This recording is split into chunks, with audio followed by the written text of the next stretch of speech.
हिंगोलीच्या सेनगाव तालुक्यातील वेलतुरा गावामध्ये मिरवणुकीच्या दरम्यान जे जखमी नागरिक झालेले आहेत त्यांना शासकीय रुग्णालयामध्ये भरती करण्यात आलेलं आहे। खरं तर या गावामध्ये 2 दुर्गादेवी बसवण्यात आल्या होत्या आणि एका दुर्गादेवीची मिरवणूक सुरू होती आणि तिथे हा सगळा वाद झालेला आहे। आपण या ठिकाणी काही नागरिकांना, जखमी नागरिकांना बोलण्याचा प्रयत्न करूयात की रात्री नेमकं काय घडलं होतं मिरवणुकीत।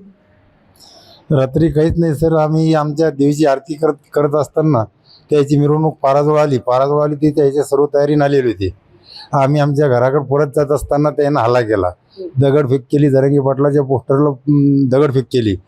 आता isakal.com आहे देशातील नंबर 1 ची मराठी न्यूज वेबसाईट। प्रत्येक अपडेटसाठी isakal.com ला नक्की भेट द्या।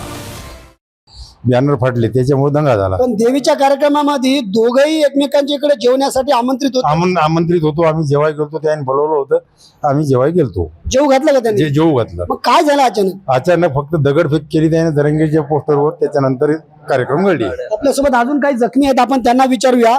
खरं तर एका मिरवणुकीमध्ये अशा पद्धतीने वाद होतो आणि संपूर्ण गावातील नागरिक एकमेकांना मारहाण करतात, महिला या ठिकाणी मिरवणुकीमध्ये दिसत आहेत। रात्री काय घडलं? सर, आम्ही आमची आरती घेऊन आम्ही आमच्या घराकडे परत चाललो, त्यावेळेस त्याने जरांगे पाटलाच्या फोटोवर दगडफेक केली आणि याचा बालू सरपंच आणि उद्धव डॉक्टर हे म्हणले की हाना मारायला। बरं, पोलिसनं तेव्हा काही दंगा मिटवण्याचा? काहीच नाही, पोलिसला सगळं माहिती, पोलीस सगळे त्यालाच दोष द्यायला लागले। आता तुम्हाला कुठं कुठं मार लागलाय? हात मोडलेला आहे, छातीत गोटा मारलेला आहे। खरं तर या गावामध्ये हे सगळे लोक गुण्यागोविंदाने नांदत होते, मात्र अचानक या ठिकाणी वाद झाला आणि सगळे लोक या ठिकाणी रुग्णालयामध्ये भरती झालेले आहेत। दोन्ही गटातील जवळपास 25 ते 30 जण या ठिकाणी रुग्णालयामध्ये भरती आहेत। काही जणांना हिंगोलीच्या शासकीय रुग्णालयातून रेफर देखील करण्यात आलेला आहे। या ठिकाणी जर पाहिलं तर आता हा व्यक्ती आहे, पायाला या ठिकाणी लागलेला आहे, पूर्ण पॅन्टवरती या ठिकाणी रक्त सांडलेलं आहे आणि या ठिकाणी पूर्ण जखमी अवस्थेमध्ये हे सगळे लोक रात्री दवाखान्यात गेलेले आहेत। रात्री काय झालं नेमकं सर, म्हणजे यांनी जाणून बुजून हल्ला चढवला, कारण याच्या अगोदर असं गावामध्ये ठरलं होतं की कुठल्याही चिथावणीखोर काही नारे द्यायचे नाही किंवा गाणे कुठल्याही मिरवणुकीमध्ये द्यायचे नाही, पण सुद्धा यांनी जरांगे पाटलाच्या फोटोवर हल्ला केला, फोटो फाडले। त्याच्यानंतर मग त्यांनी नियोजित केलं की मिरची पुड्या आणल्या, मिरवणुकीमध्ये काड्या गिड्या घेऊन त्याच्या ट्रॅक्टरमध्ये काड्याचे रॉड पुन्हा काड्या होत्या, त्यांनी अचानक बाया लक्ष्मीकडे दगड गिगडं घरात ठेवून लगेच एकदम हल्ला चढवला।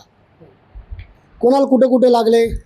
माझ्या छातीत दगड एक मारलेला आहे, बाकी हे पूर्ण 11 जण सुद्धा पूर्ण जखमी झालेले, माझ्या पायाला सुद्धा हाडापर्यंत मार लागलेला आहे। तरी थोडं सर प्रशासनाने याच्याकडे लक्ष देऊन योग्य ती कारवाई करावी। नक्कीच या गावामध्ये 2 या ठिकाणी दुर्गादेवीच्या मिरवणुका होत्या आणि एका दुर्गादेवीचं काल रात्री विसर्जन सुरू झालं आणि या मिरवणुकी दरम्यान हे सगळे वाद झालेले आहेत। गावामध्ये यापूर्वी ठरले होतं कुठल्याही चिथावणीखोर वक्तव्य करायचं नाही आणि सामाजिक तेढ निर्माण होईल असं वागायचं नाही, मात्र या मिरवणुकी दरम्यान काही गाणे वाजवण्यात आले आणि त्यानंतर एकमेकांचे पोस्टर फाडल्याचा आरोप या ठिकाणी केलेला आहे। या सगळ्या घटनेमुळे पुरोगामी महाराष्ट्राला पुन्हा एकदा काळीमा फासला गेलेला आहे आणि त्यामुळं पोलिसांनी आता या समाजकंटकाच्या विरोधामध्ये कडक कार्यवाही करावी अशी मागणी दोन्ही समाजातील प्रमुख कार्यकर्ते आणि गावकऱ्यांनी केली आहे। संदीप नागरे, साम टीव्ही न्यूज, हिंगोली। देश विदेशातील प्रत्येक घडामोडींचे लाईव्ह अपडेट मिळवण्यासाठी आता साम टीव्हीच्या सर्व सोशल मीडिया प्लॅटफॉर्मला लाईक, फॉलो आणि सबस्क्राईब करा।